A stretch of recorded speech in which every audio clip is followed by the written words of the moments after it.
las palabras, pero el trasfondo de la definición no cambia. Y así podemos decir entonces que las obligaciones son el vínculo jurídico entre sujetos determinados, el vínculo jurídico entre sujetos determinados, por el cual una parte denominada acreedor tiene el derecho de exigir a otra denominada deudor el cumplimiento de una prestación que puede consistir en dar, hacer o no hacer algo. Que puede consistir en dar, hacer o no hacer algo. Eso entonces como concepto de obligación, que hay muchos otros conceptos, y cambian las palabras, cambian el orden en que se dicen las cosas, pero la definición es siempre muy similar. Toda obligación consta entonces de tres elementos básicos, que son el vínculo jurídico, en primer lugar, que es el primer elemento, y está en la definición además. El segundo elemento es, o son más bien, los sujetos, llamado elemento subjetivo, los sujetos. Y el tercer elemento son, o es, la prestación, el objeto. Alguna vez lo hablamos ya, el objeto de la obligación, aquello que el deudor debe dar, hacer o no hacer. Aquí es pertinente que cada uno de ustedes le eche una mirada a los elementos para que sepa explicar cada uno qué es el vínculo jurídico, quiénes son las partes y qué es el objeto. Esa es la parte preliminar, la parte inicial, digamos. Luego de esto viene la clasificación, que comienza con un esquema general, donde uno tiene que ir señalando los distintos tipos de clasificaciones que hay, ir ubicando cada clasificación dentro de cada punto. Uno suele hablar de tres grandes criterios acá para clasificar obligaciones. Uno puede clasificar las obligaciones según el objeto, y ahí dentro de ello aparecen varias subclasificaciones, que justamente ese es el tema que veremos hoy. Otro criterio es clasificar las obligaciones según sus efectos, donde aparecen también otras subclasificaciones, por ejemplo, civiles y naturales, principales y accesorias, puras y simples y sujetas a modalidad,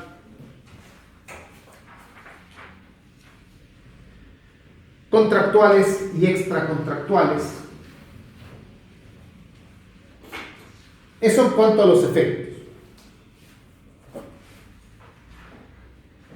Y el tercer criterio que uno emplea para clasificar a las obligaciones es atendiendo a los sujetos.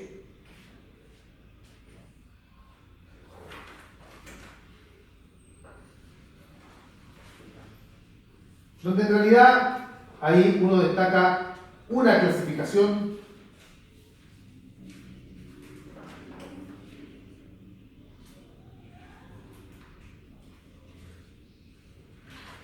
que es la que uno debe saber para el examen, quiero decir, que dice en relación con el número de sujetos, donde están las obligaciones con sujeto individual y con sujeto plural.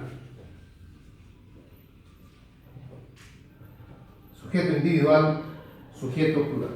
Y dentro de las últimas, las con sujeto plural, están las simplemente conjuntas, las solidarias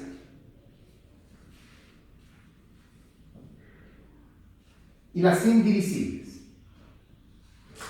Simplemente conjuntas, solidarias y las indivisibles. Yo ahí le acabo de enviar un pantallazo que lo hicimos acá en la pizarra, de otra pizarra que se hizo alguna vez, donde está el esquema con la clasificación de las obligaciones, el cuadrito. No está desarrollado ni nada, aparece ahí para que lo tengan como referencia. Hoy día nos corresponde ver las clasificaciones que están asociadas con el objeto. La verdad es que da lo mismo con cuál uno comience, ¿ya? Los textos no son todos iguales en cuanto a cómo se debe partir con la clasificación de las obligaciones. Usualmente uno tiende a seguir el orden del código y de ser así, la primera clasificación que uno debiera ver son las obligaciones civiles y naturales. Y muchos apuntes, como les digo, parten por ahí. Pero vamos a partir por el objeto porque hay una clasificación en particular acá que es realmente importante. Vamos viendo, según el objeto, o sea, según la prestación, hay diversas maneras de dividir a las obligaciones. Vamos a nombrarlas. En primer lugar, atendiendo a la naturaleza del objeto. Y esta es la clasificación más importante en este punto. Tenemos las obligaciones de dar, las obligaciones de hacer y las de no hacer. Las de dar, las de hacer y las de no hacer. Vamos a hablar de ello. Una segunda clasificación, de la cual también vamos a hablar, atendiendo a la determinación del objeto. Están las obligaciones de género y las de especie o cuerpo cierto. Obligaciones de género y obligaciones de especie o cuerpo cierto. También hablaremos de estas porque son también importantes de cara al examen. En tercer lugar, con menos trascendencia ya, también siempre dentro del objeto, las obligaciones de objeto único y de objeto múltiple. De objeto único y de objeto múltiple. Y dentro de las de objeto múltiple tenemos las de simple objeto múltiple, las alternativas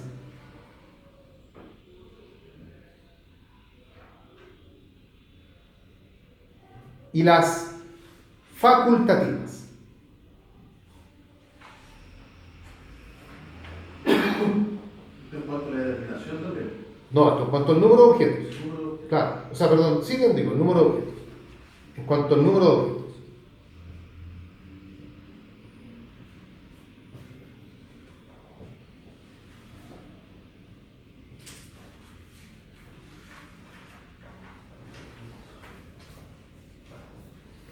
Hay una última clasificación que tiene que ver con el objeto.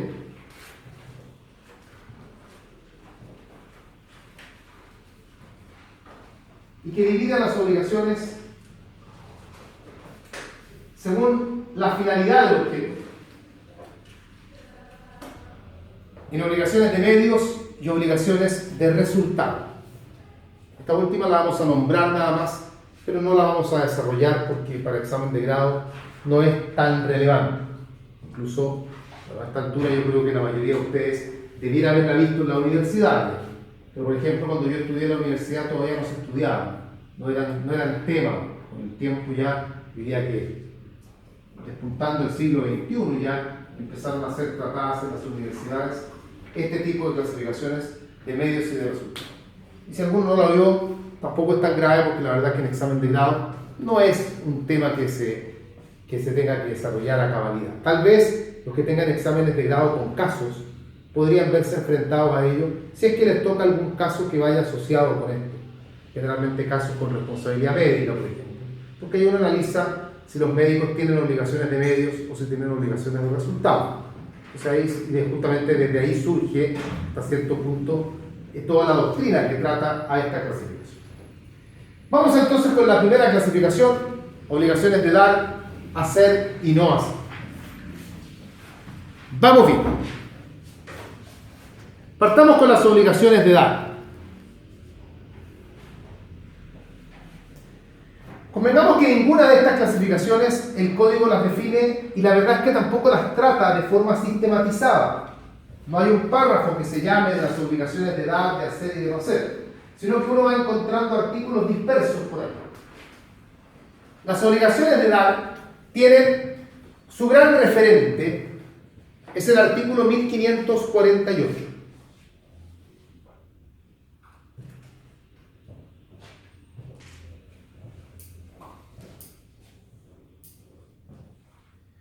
¿Qué es una obligación de dar?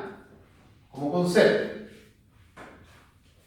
La obligación de dar se define como aquella que tiene por objeto transferir el dominio de una cosa, o constituir sobre ella algún otro derecho real.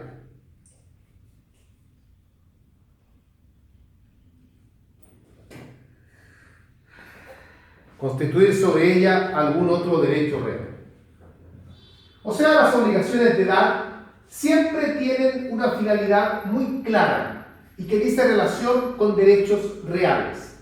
Transferir el dominio, constituir una hipoteca, constituir un usufructo, son ejemplos de obligaciones de dar. Por ende, todas las obligaciones de dar, todas, se van a cumplir a través de la tradición. Y ahí que nosotros alguna vez indicábamos ya que había una relación muy estrecha entre la tradición y las obligaciones de dar y el pago. Porque si yo tengo que transferir el dominio para pagar una obligación de dar, esa transferencia de dominio la haré haciendo la tradición. O bien, si mi obligación de dar consiste en constituir algún otro derecho real, no el dominio, otro derecho real, eso también se hará a través de la tradición. Así, por ejemplo, son obligaciones de dar la que tiene el vendedor de entregar la cosa que vende.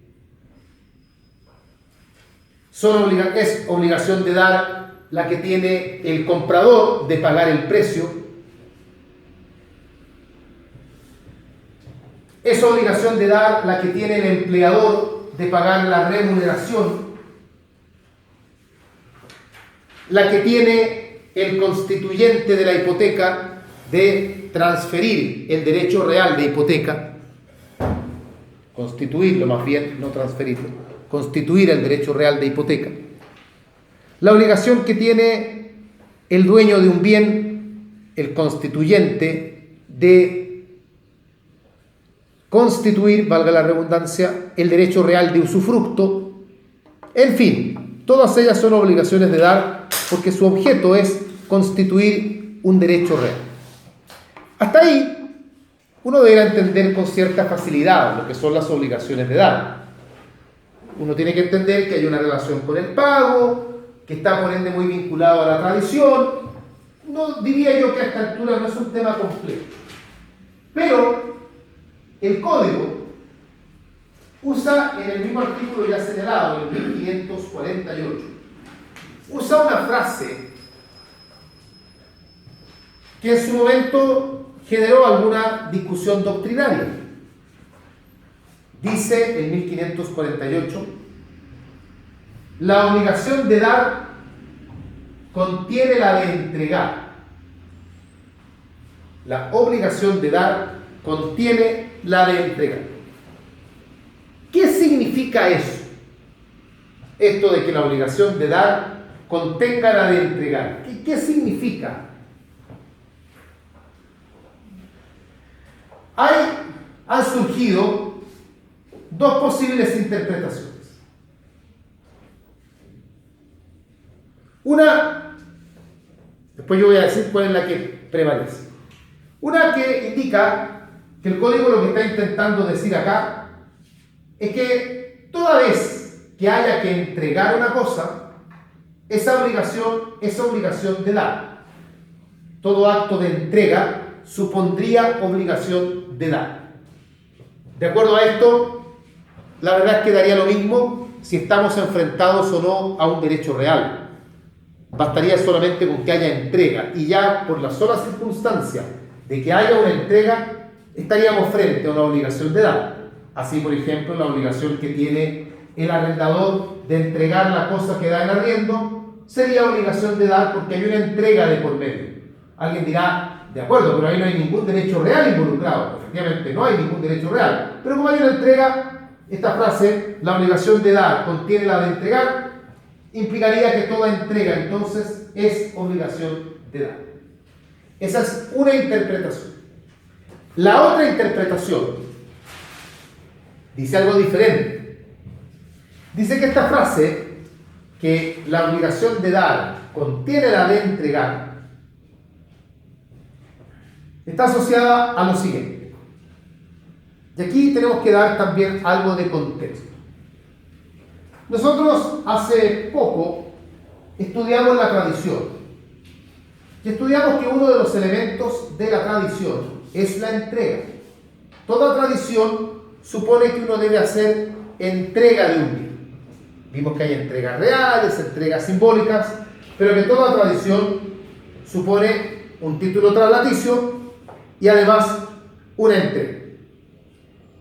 Para los romanos, cuando uno, por ejemplo, el vendedor tenía que entregar la cosa que vendía, tenía que hacer la tradición. Para los romanos, toda obligación de dar llevaba también dentro de sí misma una obligación de hacer. ¿Por qué? Porque los romanos decían, yo la obligación de dar la cumplo efectuando la tradición, pero como toda tradición supone una entrega, esa entrega es obligación de hacer.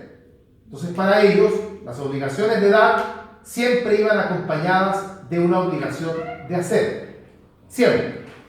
Porque ellos separaban, ellos miraban el acto de entrega como un hecho aislado. Entonces, si yo hago tradición, transfiero el dominio. Y parte de eso supone que el bien del cual estoy transfiriendo el dominio lo tengo que entregar. Ahí habría una obligación de hacer. Andrés Bello, en cambio, lo que estaría diciendo es que la entrega que uno efectúa como parte de la tradición, esa entrega forma parte de la obligación de dar. Por lo tanto, nosotros no tendríamos que mirar a la entrega como una obligación de hacer independiente. Si usted vende un auto y tiene que entregarlo, esa entrega que está efectuando, que es una entrega material, no es obligación de hacer, sino que forma parte de la obligación de dar. Su obligación de dar es transferir el dominio y esa entrega que usted efectúa forma parte de la transferencia del dominio, porque la entrega siempre forma parte de la tradición. Por bien que insisto, la entrega es un elemento de la tradición. Entonces, esa es la interpretación que da esta parte de la doctrina. La frase, la obligación de dar contiene la de entregar, advierte que toda entrega que se haga como parte de una tradición, esa entrega forma parte de la obligación de dar y no debe ser observada como una obligación de hacer aparte. De estas dos teorías, esto ya no se discute, y la verdad hace muchísimos años que ya no se discute. De estas dos teorías terminó predominando la segunda. Es decir, toda obligación de dar contiene la de entregar, supone que, como ya se dijo, toda entrega que forma parte de una tradición, esas entregas son parte también de la obligación de dar y no deben ser miradas como una obligación de hacer aparte.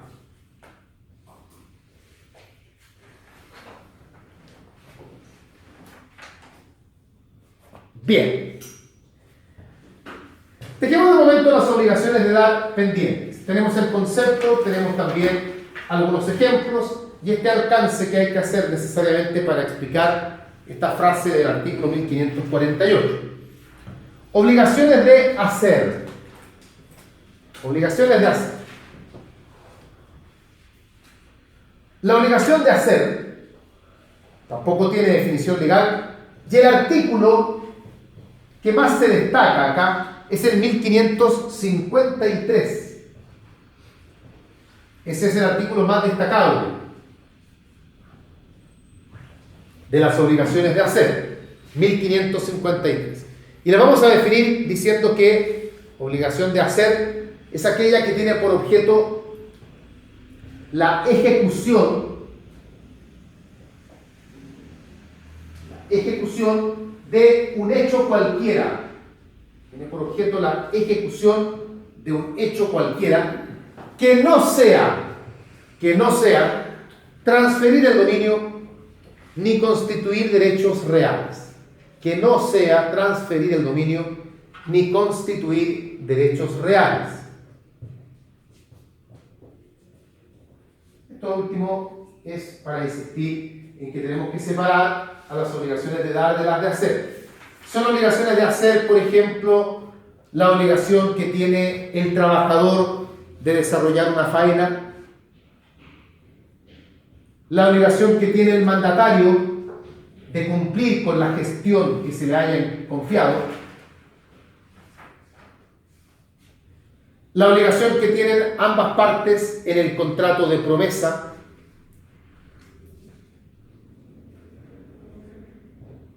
la obligación que tiene un pintor de pintar un retrato, la del profesor de impartir una clase, la que tiene el albañil de levantar una pared. Son ejemplos, son los típicos ejemplos por lo demás de obligaciones de hacer.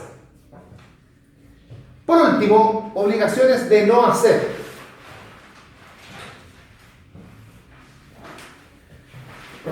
La obligación de no hacer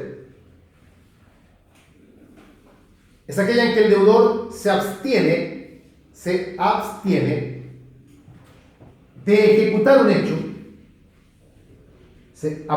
de ejecutar un hecho, que de no mediar la obligación sería lícito realizar.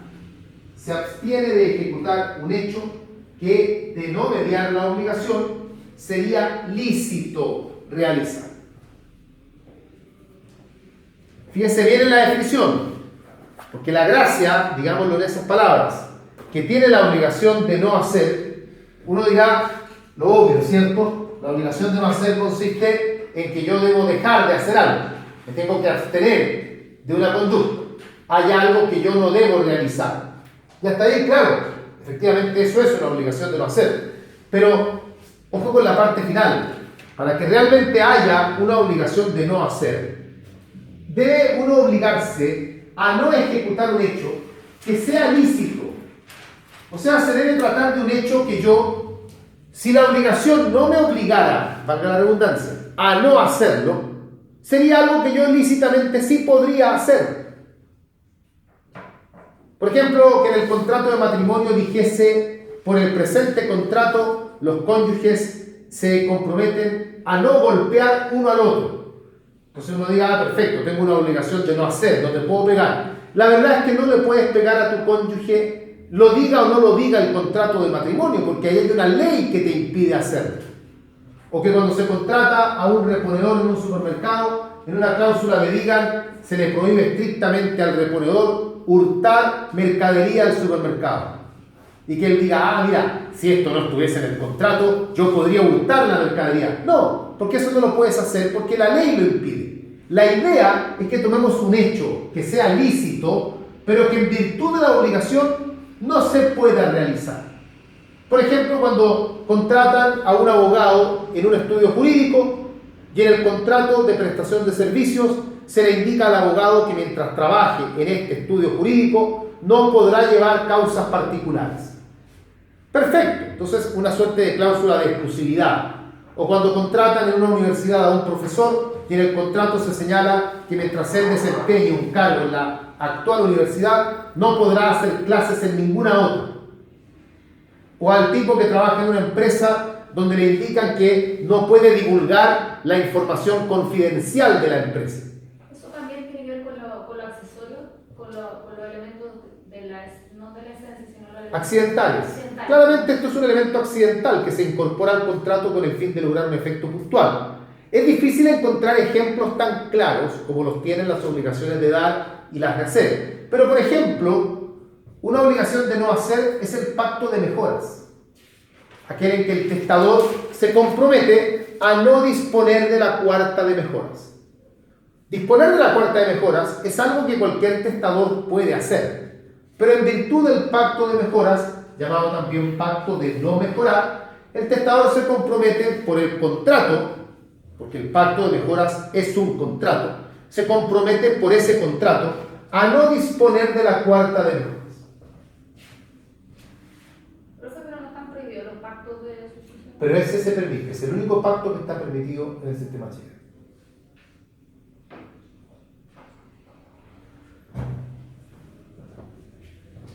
Aquí uno se puede poner creativo. ¿Ves? Cuando en un contrato de arriendo, donde se toma en arriendo una casa para vivir en ella, por ejemplo, por contrato se impide tener mascotas en la casa. No puedes tener mascotas. Uno dirá, pero yo soy libre de tener mascotas. Perfecto, pero en este contrato no te están permitiendo tener mascotas. Y nada que hacer. Si quieres arrendar este departamento, si quieres arrendar esta casa, hazlo, pero mascotas no. Bien. El artículo que más sirve de referencia para las obligaciones de no hacer es el artículo 1555. No las define ni mucho menos, pero al menos es un artículo que algo va señalando de las obligaciones de no hacer. Esta clasificación, obligaciones de dar, hacer y no hacer, tiene importancias. Tiene importancia.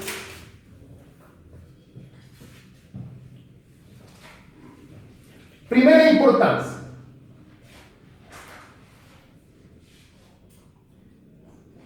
Y esto se pregunta, así que ojo, por eso esta clasificación, que es cortita, a priori uno la lee y no es más que esto, pero tiene todo.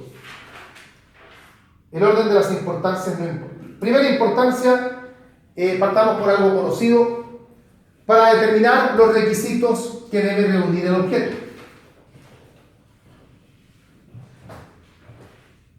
Si la obligación es de dar, por ende tiene que ver con cosas, se deben reunir los objetos pertinentes al objeto de las cosas, que lo vimos en su momento. Por ejemplo, que sea comerciable, que exista o se espere que exista, que esté determinado o que sea al menos determinado, por ejemplo.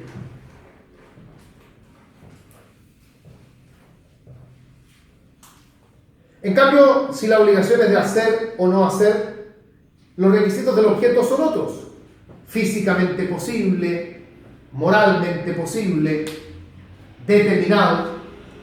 Todo esto en referencia al artículo 1461 del Código. 1461.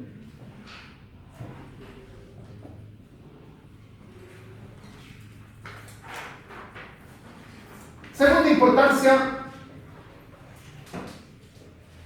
también algo conocido, para determinar la naturaleza de las acciones, especialmente para determinar si las acciones son muebles o inmuebles. En las obligaciones de dar, las acciones serán muebles o inmuebles dependiendo de lo que haya que dar. Si hay que dar un auto, las acciones son muebles. Si hay que dar un predio, las acciones son inmuebles. En cambio, las obligaciones de hacer y no hacer, ¿cómo son las acciones ahí? Son muebles, porque los hechos que se deben son muebles ante la ley y por ende ahí no importa en qué consista el hecho, sea un hacer algo o un no hacer algo, de lo mismo, son hechos igual, las acciones se reputan muebles. Tercera importancia. Para determinar qué tipo de juicio ejecutivo procede. Cuando estudiemos procesal, más de alguno recordará que hay juicio ejecutivo para obligaciones de dar, juicio ejecutivo para obligaciones de hacer, juicio ejecutivo para obligaciones de no hacer. Así que hay juicio ejecutivo distinto. 4. Para determinar qué derechos tiene el acreedor frente al incumplimiento. ¿Qué puede hacer el acreedor si es que no le cumple? Y ahí, esto lo veremos más adelante, hay caminos distintos frente al incumplimiento de una obligación de dar, o de hacer, o de no hacer. Número 5, 4, 5. para efectos de la constitución en mora.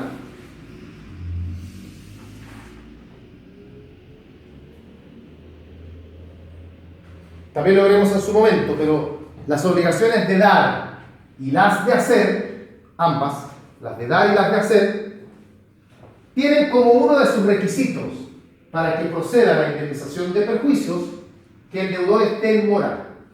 No puede perseguirse indemnización de perjuicios frente al incumplimiento de una obligación de dar o una obligación de hacer sin que previamente el deudor esté en mora. En cambio, en las obligaciones de no hacer, la mora no es necesaria.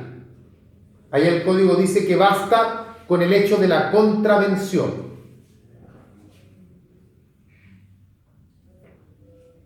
En su momento analizaremos con más detalle todo el alcance. Una última importancia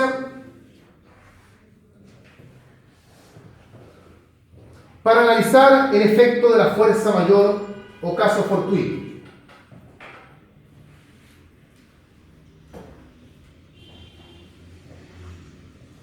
La fuerza mayor o caso fortuito en las obligaciones de dar, en las de dar primero, podría provocar que la obligación se extinga. No digo que se extinga necesariamente, pero podría provocar el que haya fuerza mayor o caso fortuito, podría provocar que la obligación se extinga. Y ahí aparece un modo de extinguir que está en el Código Civil, que se llama la pérdida de la cosa que se debe. La pérdida de la cosa que se debe puede provocar que se extinga la obligación de dar. En las obligaciones de hacer y de no hacer, también aparece la fuerza mayor o caso fortuito con la posibilidad de que se extinga una obligación. También está presente aquí. Pero en este tipo de obligaciones, en las de hacer y las de no hacer, el modo de extinguir que opera es otro. No es la pérdida de la cosa que se debe, sino que es un modo de extinguir que no está en el Código Civil, sino que está en el Código de Procedimiento Civil. Y se llama la imposibilidad en la ejecución. La imposibilidad en la ejecución. El típico ejemplo del concertista en piano que cuando va camino al recital tiene un accidente y pierde una mano. Y en esas condiciones no puede entonces ofrecer el recital. Pero uno no dice pérdida de la cosa que se debe. Él no debía una mano, sino que ahí hay imposibilidad en la ejecución del hecho para el cual fue contratado. Ahí tenemos entonces cerrado este capítulo de las obligaciones de dar, de hacer y de no hacer. Seguimos con la clasificación de las obligaciones según el objeto. Y vamos a la otra clasificación que acá es relevante, que es la clasificación atendiendo a la determinación del objeto. La determinación del objeto. Donde tenemos a las obligaciones de género y las de especie o cuerpo cierto. Aquí sí que tenemos un poco más de apoyo del código, porque las obligaciones de género tienen su propio título. Las obligaciones de género, que comienzan del artículo 1508.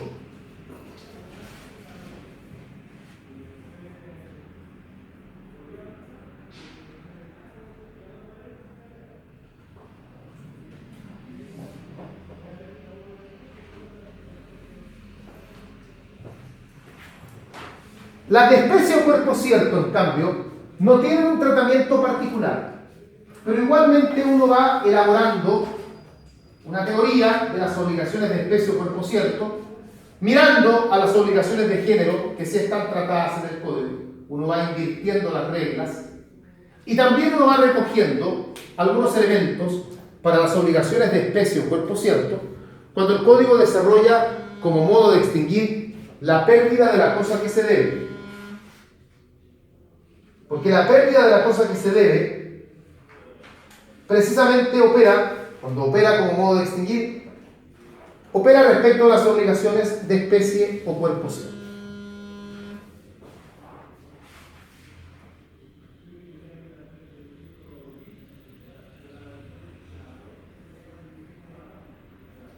Bien, vamos al tema entonces. La mejor forma de estudiar las obligaciones de género y las de especie o cuerpo cierto es hacer un paralelo entre ambas. Esta es una materia que se presta para paralelo, así que la vamos a ver de inmediato de esa forma. Vamos a comparar la obligación de género con la de especie o cuerpo cierto. Y vamos a partir con el concepto. Obligación de género. La definición está en la ley, la da el artículo 1508. Y dice que la obligación de género es aquella en que se debe un individuo indeterminado,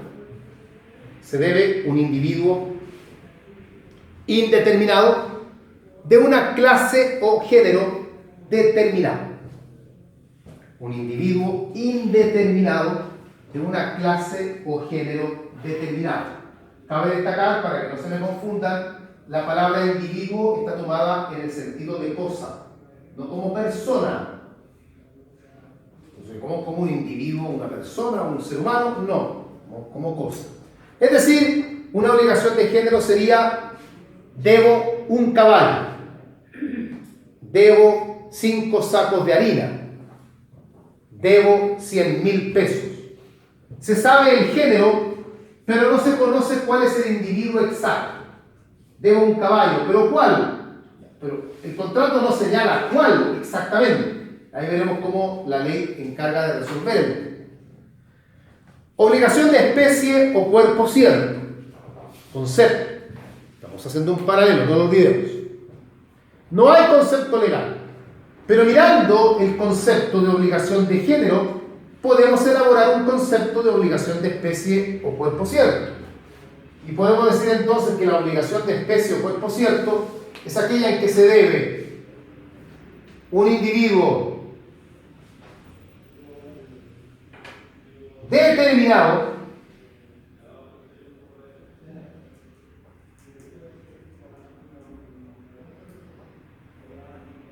de una clase o género también determinado. Se debe un individuo determinado de una clase o género también determinado. Por ejemplo, te debo, el ejemplo que aparece en el apunte, el caballo ganador del derbi del 2018, el derbi de Viña del Mar. Es el caballo. No hay ningún otro caballo en el mundo que cuadre con esa descripción.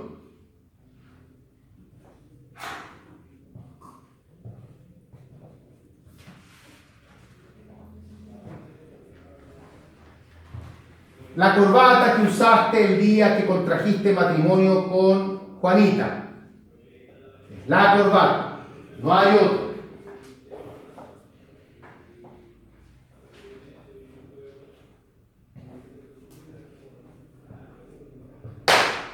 Bien. Primer punto entonces, el paralelo. Segundo punto en este paralelo. Primer punto, el concepto. Segundo punto. ¿Cómo se cumple? ¿Cómo se cumple? La obligación de género en primer lugar. ¿Cómo se cumple?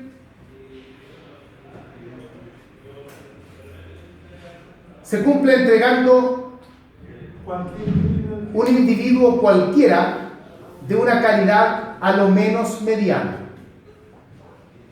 Un individuo cualquiera, siempre que pertenezca al género, obviamente, de una calidad a lo menos mediana. No digan calidad mediana, porque no tiene que ser mediana, es a lo menos mediana. Porque si dicen calidad mediana, dejan fuera la calidad sobresaliente. No, a lo menos mediana. Ahora, si la cosa realmente es de calidad, lo menos mediana o no, es una cuestión de hecho que si hay que discutirla, habrá que discutirla en juicio. Porque a lo mejor yo digo, que yo soy el vendedor, yo soy de la idea que el caballo que te entregué es de una calidad magnífica, pero el comprador dice que el caballo es de una calidad pésima. Según el vendedor, la obligación está cumplida porque la calidad es por lo menos mediana. Según el comprador, la obligación no está cumplida porque la calidad no es ni siquiera mediana. Bueno, esa es una cuestión de hecho que habrá que verla caso a caso. Así se cumple la obligación de género. ¿Cómo se cumple la obligación de especie? Se cumple entregando el individuo que se debe. Aquí ya no es cualquier caballo, es el caballo ganador del Derby de Viña del Mar del año 2018. Eso es lo que tienes que entregar. No puedes entregar otro. La calidad no importa. Es que sabes que te lo voy a cambiar por otro porque el caballo que tú quieres se enfermó y la calidad no es ni mediana siquiera. Da igual.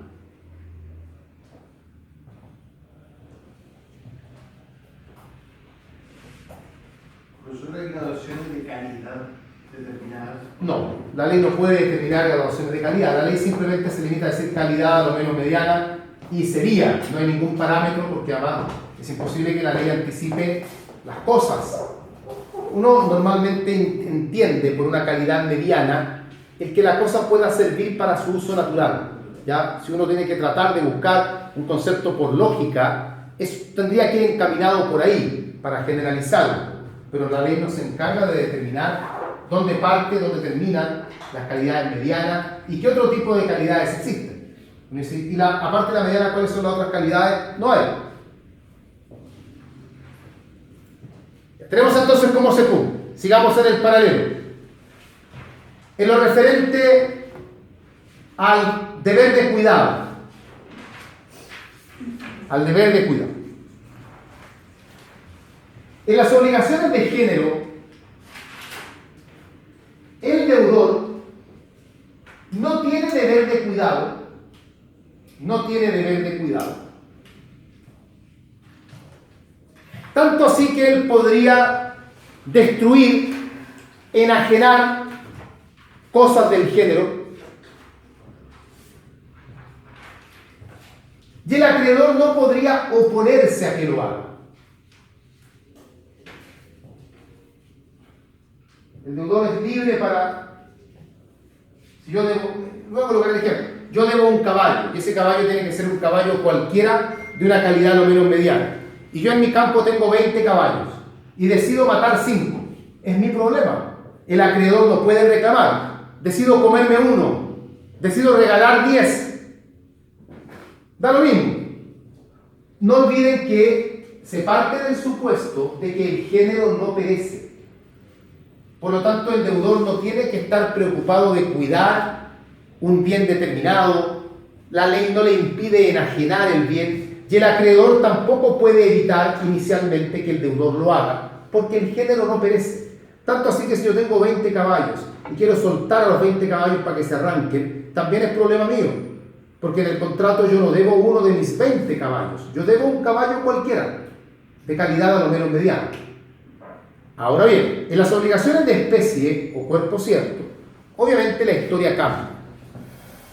Porque en las obligaciones de especie, el deudor tiene deber de cuidado. Tiene que cuidar la cosa porque es una cosa específica. Tiene que conservarla. No la puede destruir, no la puede enajenar. Y el acreedor se puede oponer a que la enajene. Se puede oponer a que la destruya. A mí me deben el caballo ganador del Derby de Viña del Mar del 2018. Y si yo veo que el deudor está usando el caballo para tirar el arado, por ejemplo, yo puedo oponerme a ello, porque el caballo está dañándose, el caballo no es para eso y yo no lo quiero para eso tampoco. Y él no puede entregarme otro caballo porque lo que debe es una especie o cuerpo cierto. Otro punto en el paralelo. En cuanto al efecto de la pérdida, ¿qué sucede cuando la cosa se pierde?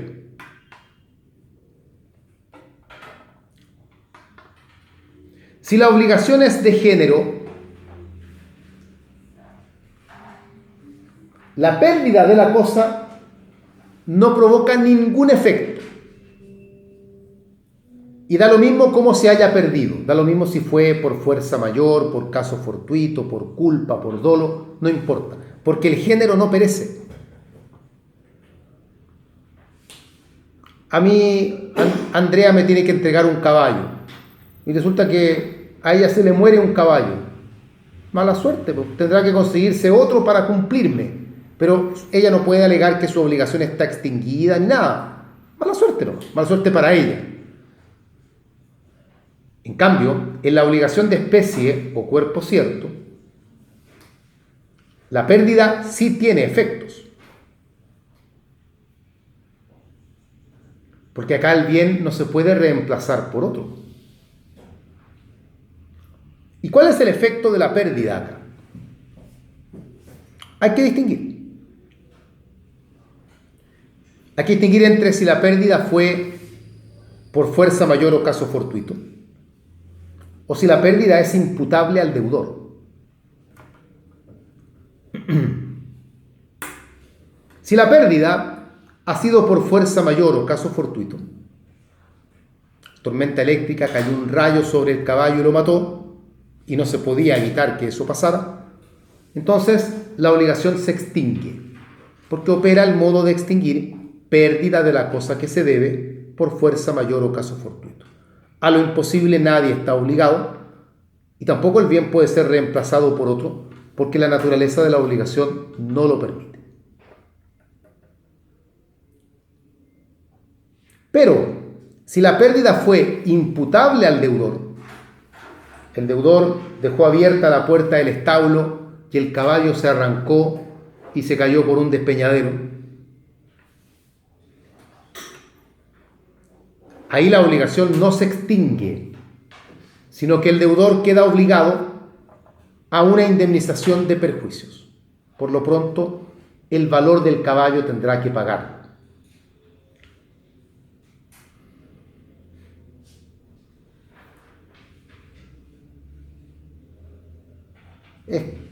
Es posible, no se cierren, a que entre deudor y acreedor busquen alguna otra alternativa. Ya a lo mejor el acreedor acepta que el caballo se lo cambien por otro, por ejemplo.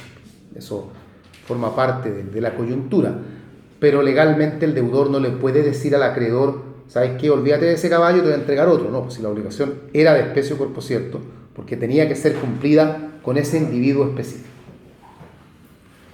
Ya, ahí tenemos el paralelo entonces entre obligaciones de género y obligaciones de especie o cuerpo cierto.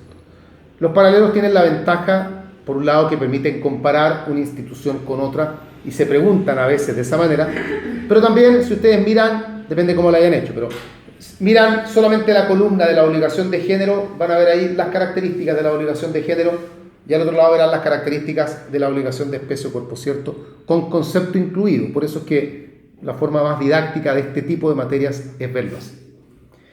Ya vamos a hacer un break, no muy largo, y luego continuamos. De menor entidad no son pertinentes para verlas.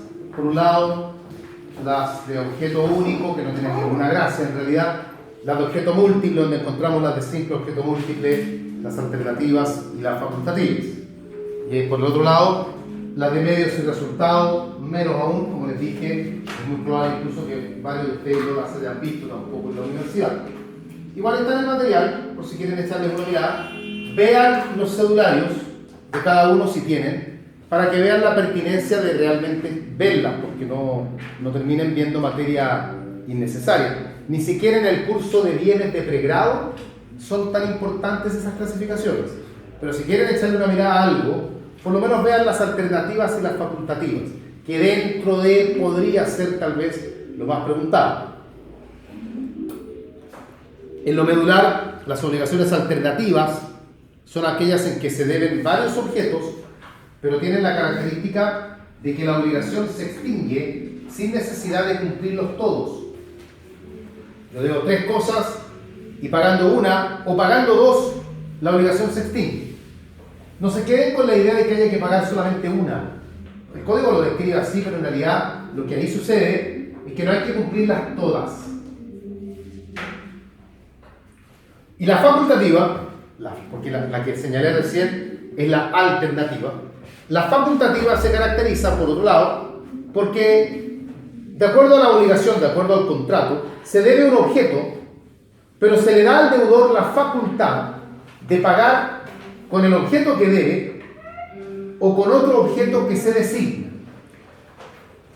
Se le da este beneficio, llamémoslo así, de pagar con el objeto que debe o pagar con otro objeto que se designa en el mismo contrato.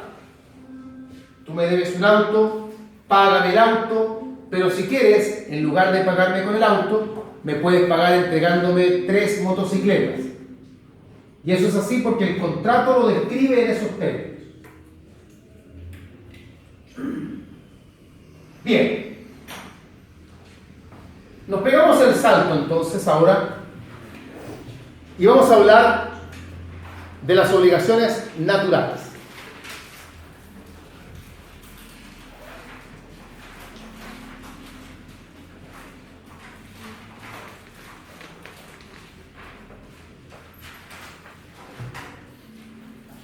Que hay que verlas junto con las obligaciones civiles, porque esa es en el fondo la clasificación completa. Esta es una clasificación que ya no está dentro del objeto, sino que está dentro de los efectos. Y particularmente está en cuanto a si dan o no acción para exigir su cumplimiento. Ese es el criterio que se usa. Si la obligación da o no acción, si da o no derecho para exigir su cumplimiento.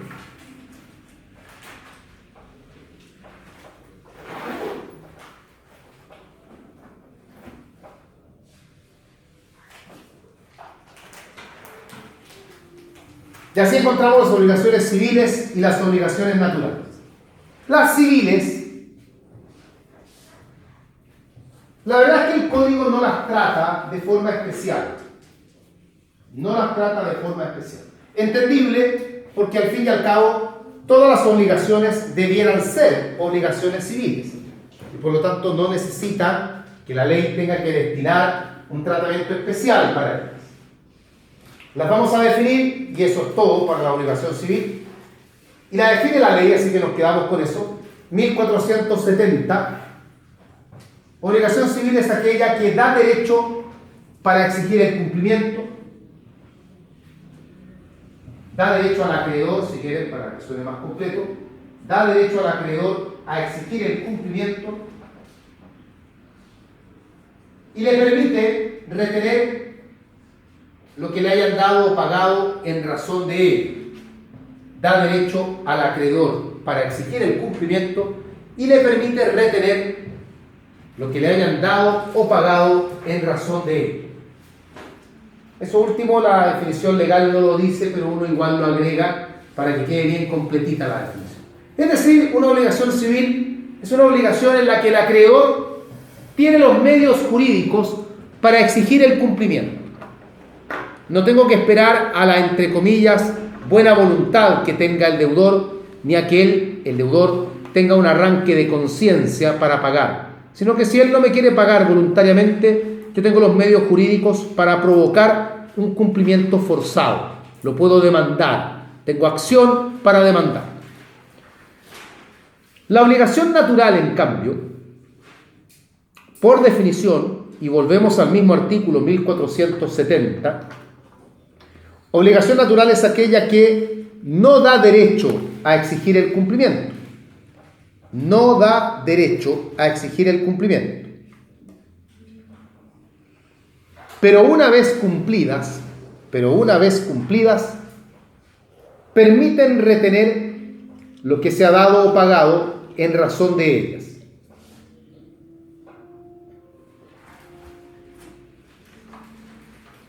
Permiten retener lo que se haya dado o pagado en razón de ellas.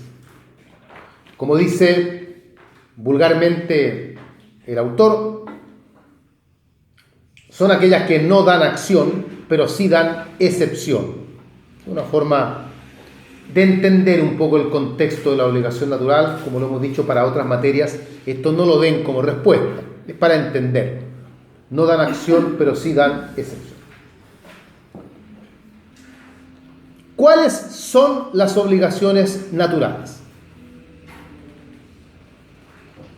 No me refiero al concepto porque el concepto lo acabamos de ver. ¿Cuáles son esas obligaciones naturales? Porque convengamos que es bastante fuera de lo común, bastante atípico que una obligación no le dé al acreedor el derecho para exigir el cumplimiento. Uno asume que por la sola circunstancia de que yo sea acreedor, tengo que tener algún medio para exigir el cumplimiento de parte del deudor. En algunos países, sobre todo en la época de Andrés Bello, en Europa principalmente, se cuestionaba si las obligaciones naturales eran realmente obligaciones o no, porque algunos autores decían que al final uno quedaba entregado al compromiso moral que tenía el deudor. Y pasaban, en algunos países se hablaba de que las obligaciones naturales eran más bien un deber moral. Chile no, nosotros las consideramos obligaciones porque así las trata el Código Civil además, y porque por ser obligaciones es que si bien es cierto, yo no puedo exigir que me cumplan, si me cumplen, yo tengo el derecho, ahí sí, para quedarme con lo que me han pagado. ¿Cuáles son? Las señala el 1470. Ahí están las obligaciones naturales. Y ya veremos si el artículo eso no es taxativo, que esa es una discusión que hay que analizar, pero quedémonos de partida con las que están ahí. El artículo 1470, los que lo tengan a la vista, o bien los que recuerden el artículo por haberlo estudiado, recordarán que este artículo tiene 4 números y que la doctrina, para efectos netamente didácticos, divide a las obligaciones naturales en 2 categorías, 2 grupos. Un grupo son las obligaciones nulas o rescindibles,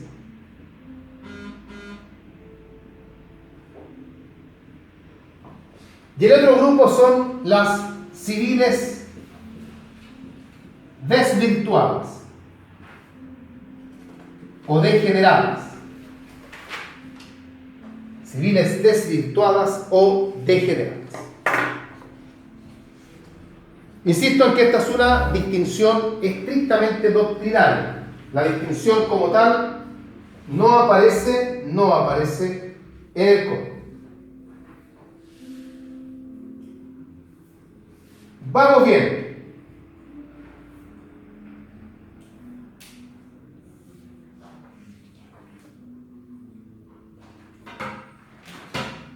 El primer grupo, las nulas o rescindibles, corresponden del artículo 1470 a los números 1 y 3.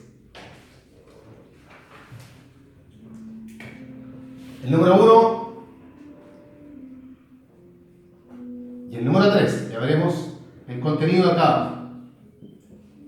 Y las civiles desvirtuadas o degeneradas corresponden a los números 2 y 4.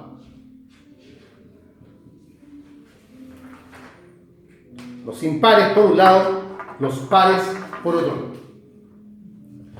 Vamos viendo, partamos con el primer grupo, nulas o rescindibles, que toman ese nombre porque son obligaciones que surgen de actos jurídicos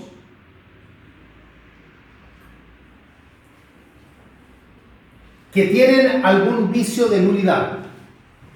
No cualquier vicio, y de eso nos encargaremos de ver tanto en el 1 como en el 3, emanan de actos jurídicos que tienen algún vicio de nulidad. El número 1 señala que son obligaciones naturales las contraídas por personas que, teniendo suficiente juicio y discernimiento, son, sin embargo, incapaces de obligarse según las leyes. Son personas que, teniendo suficiente juicio y discernimiento, son, sin embargo, incapaces de obligarse según las leyes. Es decir, en el número 1, el vicio de nulidad que aparece es la incapacidad. Son actos celebrados por incapaces.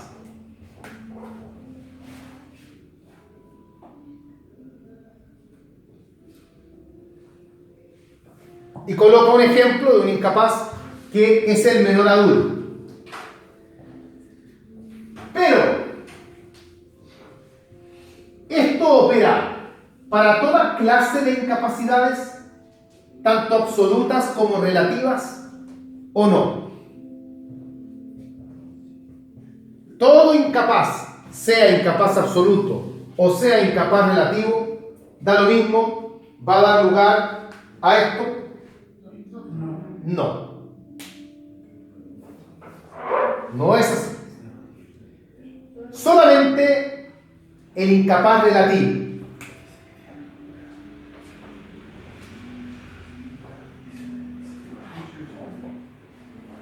Solo el incapaz relativo. ¿Por qué el absoluto no? Dos razones. Una que de sentido jurídico, y es que en el número 1 de 1470 se nos habla de personas que tienen suficiente juicio y discernimiento. Y el punto está en que precisamente el incapaz absoluto es una persona que no tiene discernimiento.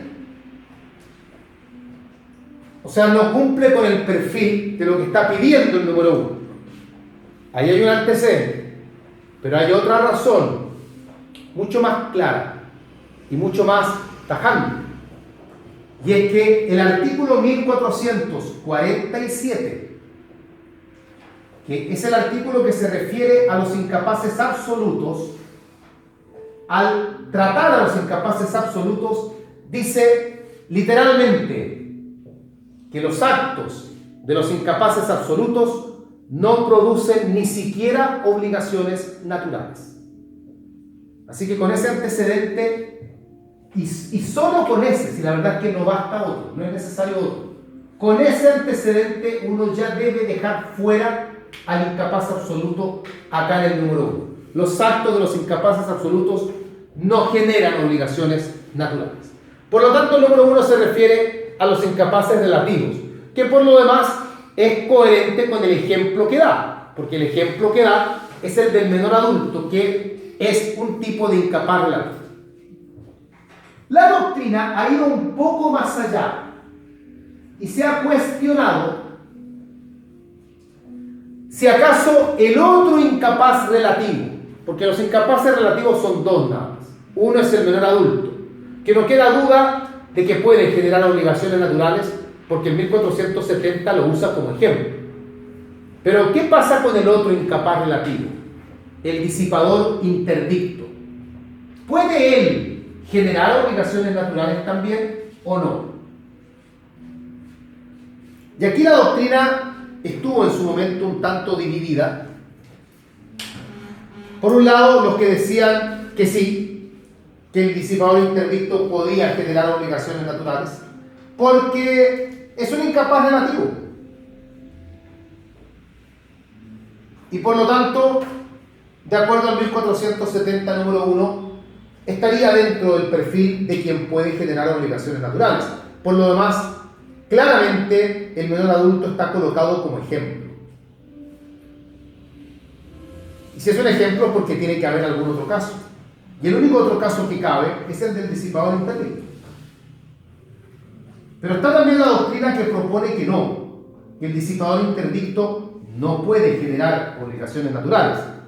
Y el argumento que esgrimen es que si bien es cierto, el disipador interdicto es un incapaz relativo, no tiene, sin embargo, el suficiente juicio y discernimiento. Justamente esa es la razón por la que está interdicto, porque su disipación lo ha llevado a realizar actos que ponen en riesgo la integridad de su patrimonio. Gasta de forma irreflexiva, que es una conducta permanente. No es, nadie queda interdicto porque de manera ocasional malgastó el dinero, si no estaríamos interdictos todos. Si todos en algún momento hemos malgastado, todos hemos comprado algo que no necesitábamos, todos hemos comprado ropa que nunca nos pusimos, que después hacemos hacer el closet y la botamos a veces hasta nueva, sin usar. Pero eso no cuadra para que uno diga, oye, soy interdicto. No, es una conducta constante. Y una persona que cae en aquello es por lo tanto una persona que no se puede decir que tenga el suficiente juicio y discernimiento como lo pide el número 1. La doctrina actual y la jurisprudencia van en este sentido. ¿Qué significa eso? Que al fin y al cabo, en el número 1 solo cabe el caso del menor adulto.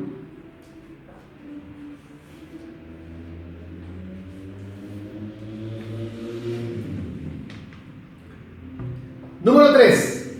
Nos saltamos el 2 porque estamos viéndolo por los grupos. El grupo de las nulas o rescindibles corresponde al 1 y al 3. Número 3. Son obligaciones naturales las que emanan de actos que, siendo solemnes, no se ha cumplido con la solemnidad que la ley señala. Son actos que son solemnes y, sin embargo, no se ha cumplido la solemnidad que la ley señala. Y coloca un ejemplo, el mismo numeral 3. Por ejemplo, dice la obligación de pagar un legado que fue impuesto por un testamento que no cumplió con las solemnidades legales. Un testamento es un acto solemne. Este testamento, en cambio, no cumplió con las solemnidades que señala la ley. La obligación de pagar un legado que aparezca en ese testamento sería entonces una obligación natural.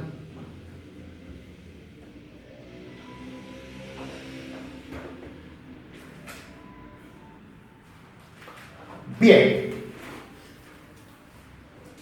La causal de nulidad acá entonces es falta de solemnidad. Pero también la doctrina acá tiene algo que decir. ¿Opera esto para todo tipo de acto solemne, sea cual sea? Todo acto solemne, sin importar cuál, va a generar obligaciones naturales si es que la solemnidad no se cumple. Y la doctrina, ya también sin discusión, ha señalado que no.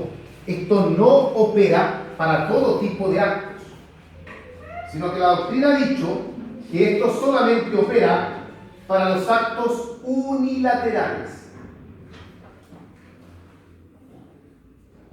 Lo que sería coherente además con el ejemplo que el código da, que es el testamento. No operaría para actos bilaterales y por lo tanto no operaría en los contratos.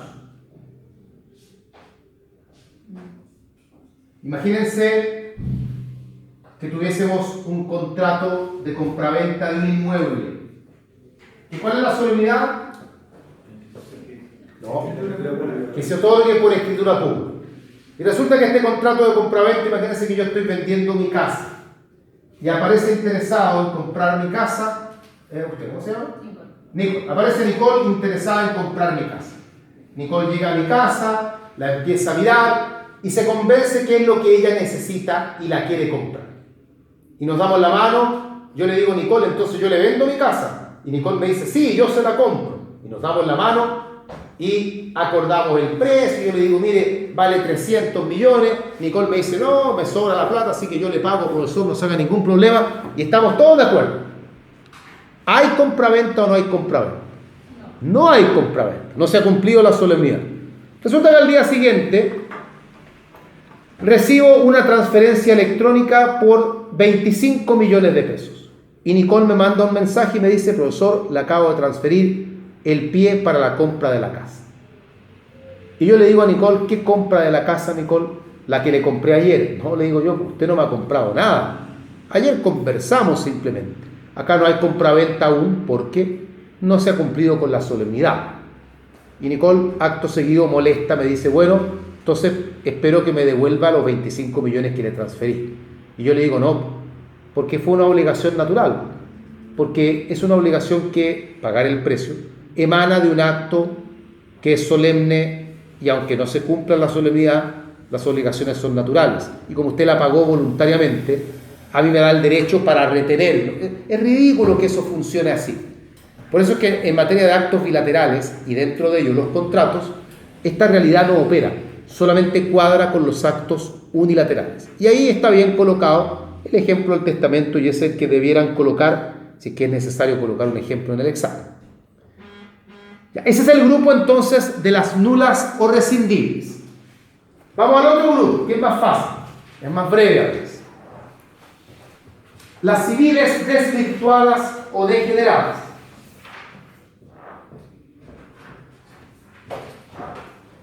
En este grupo tenemos obligaciones que fueron obligaciones civiles, o sea, daban acción, fueron obligaciones civiles, pero algo sucedió y cayeron a ser obligaciones naturales.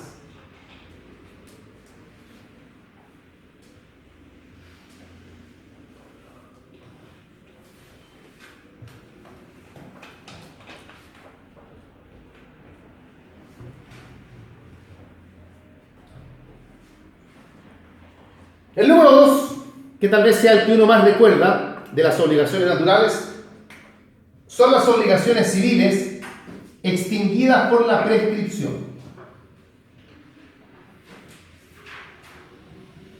Es decir, son obligaciones que daban acción y por lo tanto son obligaciones civiles, pero las acciones prescribieron. Y al prescribir las acciones, la obligación dejó de ser civil y pasó a ser obligación natural.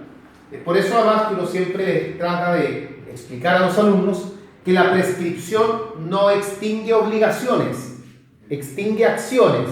Y la prueba de ello es que la obligación igual se mantiene. Dejó de ser civil y ahora pasa a ser natural. Aquí no hay nada más que aclarar, así que pasamos al número 4. El número 4 hace referencia a obligaciones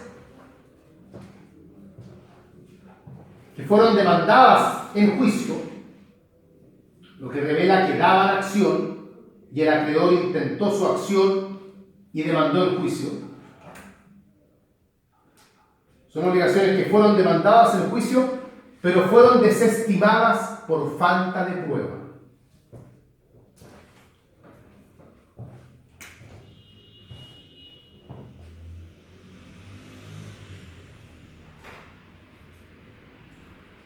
Como fueron demandadas, uno la acción ya la ocupó.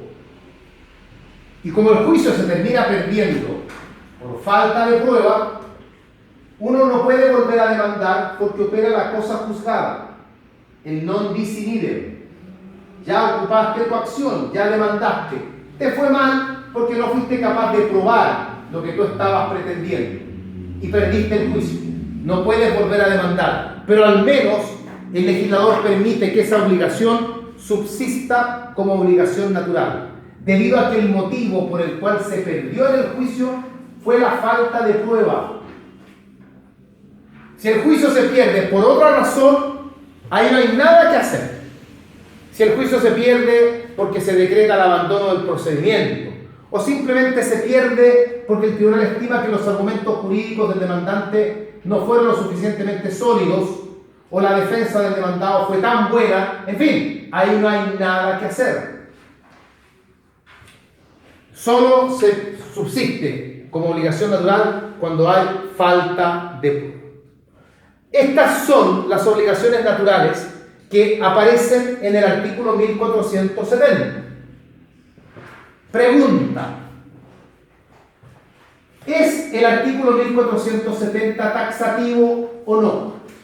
¿Hay más obligaciones naturales o no hay más obligaciones naturales? Y aquí la doctrina está dividida. Hay quienes proponen que el 1470 es taxativo. ¿Qué argumentos podemos nosotros esgrimir para ello?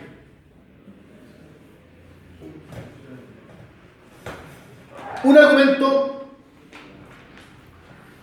que el artículo 1470 anuncie la enumeración usando la expresión tales son. En hermenéutica jurídica, o sea, en las reglas de interpretación, el uso de la expresión tales son implica taxatividad.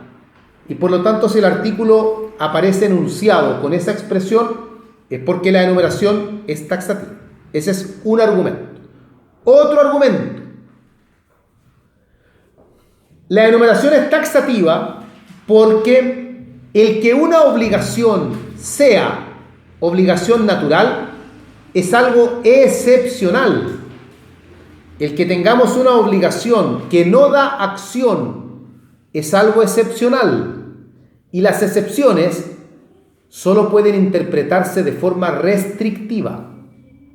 No se pueden interpretar por analogía. En otras palabras, las excepciones son solamente las que señala la ley y punto. No puede haber otras excepciones. Son esas y no hay más. Tercer argumento. Que hay algunos artículos dentro del Código Civil que para referirse a las obligaciones naturales se refieren a las del artículo 1470, como queriendo dar a entender que esas son las únicas obligaciones naturales. Por ejemplo, el mismo artículo 1470, hacia el final, para hablar de las obligaciones naturales, dice estas 4 clases de obligaciones. No abre la puerta para que hayan más. Y otro artículo que habla o está en términos similares está en el pago de lo no debido. Y aquí hago un pequeño alcance. Si yo pago una obligación natural, ¿estoy pagando bien o no estoy pagando bien? Resulta que yo le debo a Magdalena 1.000.000 de pesos y se los debo hace 7 años. Por lo tanto, para ella sus derechos ya están prescritos. Pero yo reconozco que le debo esos dineros porque se los pedí prestados y se los pago. ¿Está bien pagado o está mal pagado? ¿Puedo yo luego alegar que aquí hubo pago de lo no debido para que ella me devuelva lo que le pagué? No. Entonces el código, para graficar aquello, y al tratar el pago de lo no debido, señala en el artículo 2296 dice, no se podrá repetir, que repetir es recuperar, no se podrá repetir lo que se ha pagado para cumplir una obligación puramente natural de las enumeradas en el artículo 1470. O sea, se refiere a las obligaciones naturales como aquellas que están en el 1470. Con estos argumentos tenemos a la doctrina entonces que dice la enumeración es taxativa. La otra parte, la que señala que la enumeración no es taxativa, la verdad es que para que uno sostenga que una enumeración cualquiera no es taxativa, el único argumento que uno puede tener es encontrar otros casos. Pues yo me puedo llenar de palabras, pero si no soy capaz de encontrar otros casos, cualquier argumento es vacío. Entonces, acá el gran argumento ¿cuál es? Señalar que dentro del código y también en otras leyes hay otros ejemplos de obligaciones naturales. Por ejemplo, se señala que habría obligación natural en la multa de los esponsales.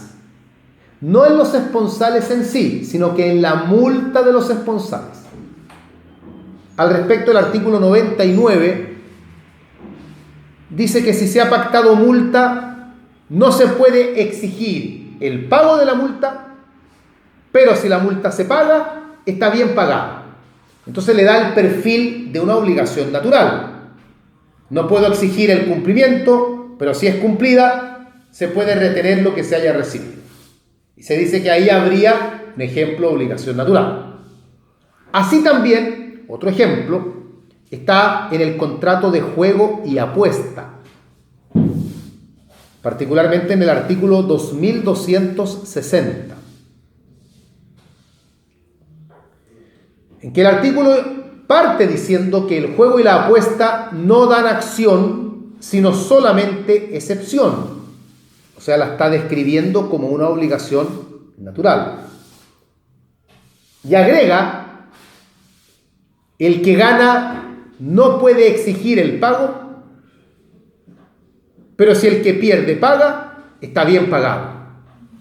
O sea, tiene todo, insisto, el perfil de una obligación natural. El acreedor no puede exigir que le paguen, pero si el deudor paga, el acreedor recibe el pago y el pago es válido. Bueno, como esos dos ejemplos, la doctrina se ha encargado de señalar otros más también, para demostrar con ello que el 1470 no es taxativo. ¿Qué ha dicho la jurisprudencia?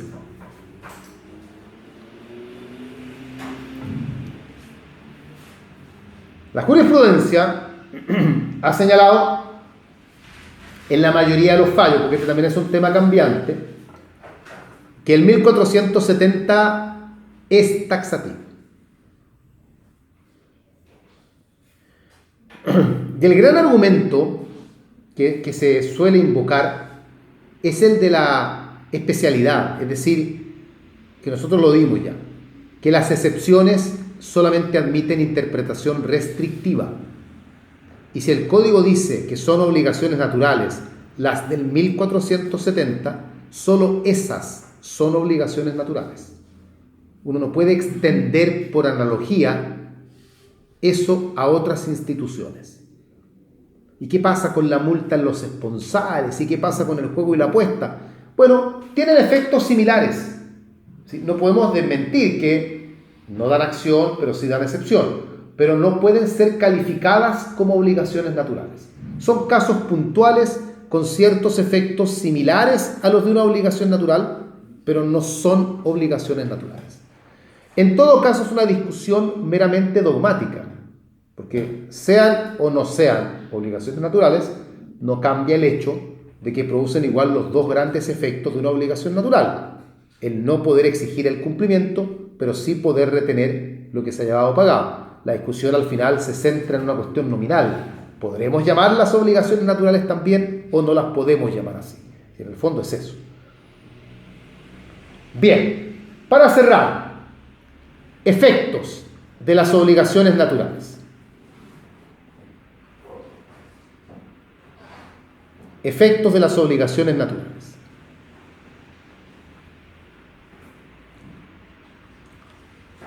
Vamos viendo. Número 1, el más importante, no da derecho para exigir el cumplimiento, no da acción, no le da los medios jurídicos al acreedor para exigir el cumplimiento de la obligación. Él es acreedor, sí, tiene un crédito, sí, pero no tiene acciones, porque nunca las tuvo, o tal vez porque sí las tuvo y las perdió. No importa eso, pero no tiene en este momento acciones para reclamar el cumplimiento. 2, dan derecho para retener lo que se haya dado o pagado en razón de ellas. Dan derecho para retener lo que se haya dado o pagado en razón de ellas. O sea, si el deudor cumple voluntariamente, el acreedor puede retener, puede quedarse con lo que le han pagado. Para ello, el pago tiene que haber sido hecho de forma voluntaria, que por lo demás es requisito de cualquier pago. Y, además, el pago debió hacerlo persona que tenga la libre administración de sus bienes. Cumpliéndose esos requisitos, pago hecho voluntariamente y hecho además por persona que tenga la libre administración de sus bienes, entonces eso da derecho para que el acreedor retenga el pago que ha recibido. 3. Las obligaciones naturales son susceptibles de novación, pueden ser novadas. Y esto lo reconoce el Código expresamente al tratar la novación y al decir, no olviden que en la novación hay dos obligaciones, una que se extingue y una que nace, una reemplaza a la otra. Y el Código dice que tanto la obligación que nace como la que se extingue deben ser válidas a lo menos naturalmente. Entonces cabe la alternativa de novar perfectamente una obligación natural. 4. Las obligaciones naturales no prescriben. Que es obvio, porque no tienen acción y la prescripción extingue acciones. Por lo tanto, no hay prescripción que extinga a una obligación natural. Por el contrario, la prescripción da origen a una obligación natural, provoca que una obligación deje de ser civil para pasar a ser obligación natural. 5 o 4. 5. Las obligaciones naturales no son susceptibles de compensación legal. Este modo de extinguir, que es la compensación, y particularmente la compensación legal, no opera para las obligaciones naturales. ¿Por qué? Porque uno de los requisitos para que opere la compensación legal es que las obligaciones que se compensan tienen que ser actualmente exigibles. Y la obligación natural no es exigible. Entonces, no se da ahí ese requisito. 6. Las obligaciones naturales pueden ser caucionadas. Se puede otorgar caución para asegurar una obligación natural. No hay ningún problema con eso. Pero la caución tiene que provenir de un tercero. No puede provenir del propio deudor. Sí puede provenir, en cambio, de un tercero.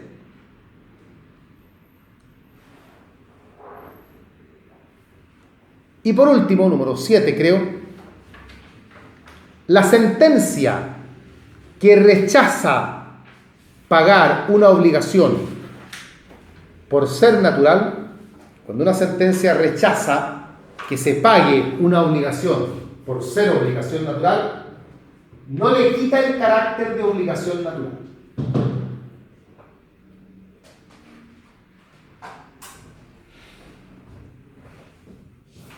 Por ejemplo, si yo demando a Luis y el tribunal señala que esa demanda al final no termina prosperando porque la obligación estaba prescrita y por ende es obligación natural y no se puede demandar su cumplimiento, eso no le quita el carácter de obligación natural. Uno suele decir por lo mismo que la cosa juzgada no afecta a las obligaciones naturales. El problema fue que yo intenté demandarla y claramente no la puedo demandar porque si es obligación natural, no tengo acción para exigir el cumplimiento.